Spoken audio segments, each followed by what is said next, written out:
6 o'clock. Your alarm clock goes off. It's time to start the day. But, you know, you were up late last night watching YouTube.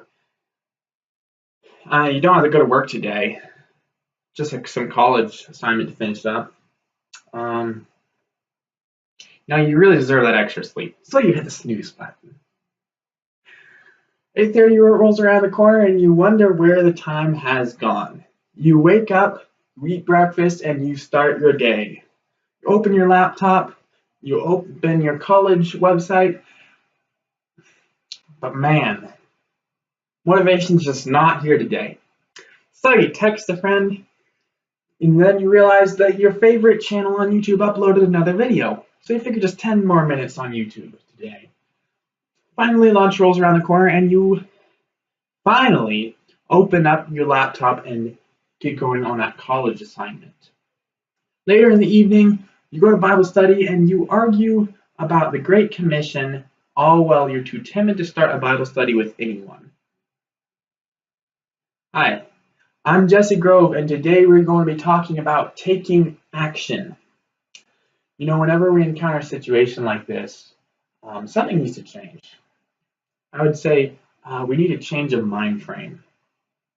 I feel it's important to educate people on taking right action in order to motivate them to do just that and not to be held captive by timidity, by comfort, by any of those things.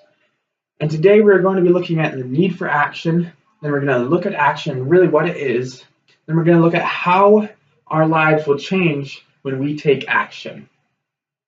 With that said, let's take action and jump right in. All right, need for action. You know, in our culture today, we live in the information age. It's really empowering and really awesome.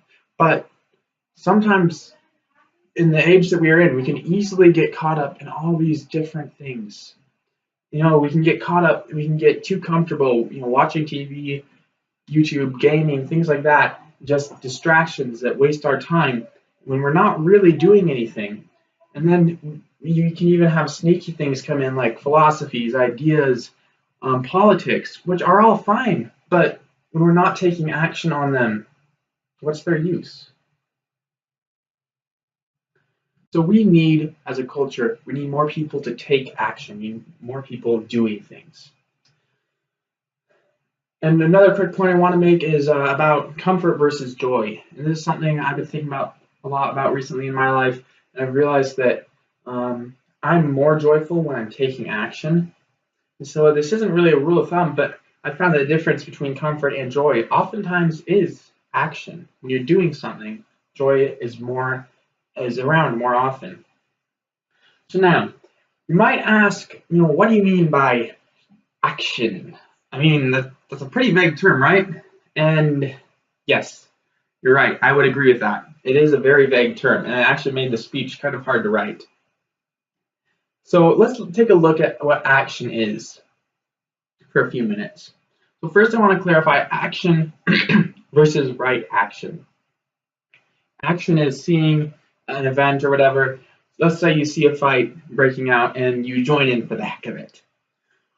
Taking right action is seeing a fight breaking out, trying to calm things down, or maybe trying to find some people that need protection during the fight. So that's one example of action versus right action. And of course, it doesn't have to be this grand. It can be, oftentimes, it's really little things. And then, okay, so we looked at action versus right action. Let's look at non-action as action. And as you can imagine, this is kind of a form of action that you don't think about often. It doesn't look like action at first, but it really is. And this can involve things like prayer and meditation and brainstorming, thinking. These things really are action. They take energy from us, and it helps us in a positive way. So non-action as action. Let's look at habit breaking as action. And this is it's sort of also like non-action as action, and we don't think of it as action at first, but it also is. It takes energy to change habits, to break habits. And oftentimes when you're habit breaking, that's you're actually pushing away from something. You're stopping doing something that you're comfortable doing. And oftentimes you're actually replacing that with a better thing. So it is indeed a form of action. This is one example of how action will change your life and benefit you. When you're breaking a habit, when you're replacing it with a better habit, that's going to benefit you, quite obviously. So let's look at how your life will change when you take action. So I have a short list of thoughts here on how your life will change. I got them, some of the ideas I read off of The Art of Manliness, Meditations on the Wisdom of Action article that they have. And I could spend an entire speech on this. There's so many things that action will help you with in your life. But I just have a short list here, time's sake. So let's get going on this. First, action repels stress. So when you're taking action, this is pretty obvious. When you're taking action, you're going to be too busy for stress. Nowadays, there's all these different things that say, oh yes, this scientifically reduces stress. Oh yes, this scientifically reduces stress. But here's a common sense, no-brainer way to reduce stress. Stay busy. There you go. So action repels stress. Now, action also puts time on your side. When you're taking action, you're going to be proactive. You're not going to be reactive. You're going to be doing things. You're going to be ahead of the curve. Action or time is going to be on your side when you're taking action. Okay, now let's look at some action is statements. Action is genius. It was Thomas Edison, that said, genius is 1% inspiration and 99% perspiration. Action is genius. Action is motivation. This is something I've had a lot of personal experience in my life with. I find that I don't have motivation normally before I start something. Motivation comes to me after I start working on something. So action is motivation. Action is courage. In a book I like to read as a youngster called Gene Rhodes, and it's by B.F. Day. Colonel Rhodes in that says, courage is the process of conquering fear. Courage is the process. Action. Courage is action. Okay, now let's look at failure as a part of action real quick. And you might say, what, Jesse, why did you put this into the speech? This doesn't make any sense. Failure does not sound like it's something that would benefit you when you're taking action. But I would actually tend to disagree with you.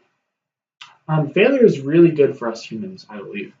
And so, for one thing, when you're taking action, it grows humility. When you fail, it grows a healthy amount of humility in you. It makes you realize you're not perfect, you're human. So, action grows humility. 2, error becomes information. So, when you're taking action and you fail, it's actually a really great opportunity for you to learn about yourself and or your environment that you're in. So, and this is known really well by a scientist that goes into a lab. They oftentimes look for failure and see what they can learn from it. So it's a great time to learn about yourself when you fail. And then real quick, let me talk about regret. Inevitably, you're going to fail when you're taking action, and you're going to regret it. It's going to sting and it's going to hurt. But I would move that it's not near so bad as the regret you feel when you do not take action, when you fail to not take action. Which would you rather regret?